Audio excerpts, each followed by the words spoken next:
আর এই বক্সগুলো কেন লক করা আছে? আমি জানি না, এখানে মনে হচ্ছে কিছু একটা হবে। এখানে একটা বাটন দেখতে পাচ্ছ? আরে হাত দিও না। এটা টুইস্ট অফ দ্য সেঞ্চুরি হতেই পারে, কিন্তু সেটা জানার জন্য তোমাদেরকে ডেট এর অবধি অপেক্ষা করতেই হবে। কিন্তু ওরা তার আগেই বোর হয়ে চ্যালেঞ্জটা ছেড়ে দিলে আলাদা কথা। আজকে তুমি তাহলে কি করবে? আমি আজকে গিটার বাজানো শিখবো। আমি শুধুমাত্র রেডিও কেন শুনবো যেখানে আমি নিজে রেডিও হতে পারি? আরে কি হচ্ছে এটা? আজ থেকে পরের 100 দিন আমি স্প্যানিশ শিখবো। আজকে আমাদের ডে 2 এই বাংকারে। Let's go.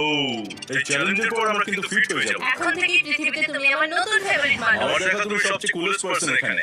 কি? আর চতুর্থ দিনে একজন অপরিচিতের সাথে থাকা কতটা কঠিন হতে পারে সেটা বোঝা গেল। একটা কথা বলতে চাই, আগের দিন রাতে তুমি খুব জোরে নাক ডাকছিলে। সরি। তাই এয়ার প্লাগস হলে ভালো হতো, কিন্তু ঠিক আছে।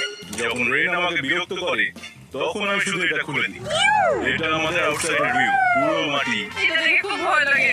আরে আরে আরে কিন্তু যেহেতু ওরা এখানে থাকার জন্য $5,00,000 পাবে, তাই ওরা নিজের সবটুকু দিয়ে চেষ্টা করতে লাগলো। আমরা দুজনে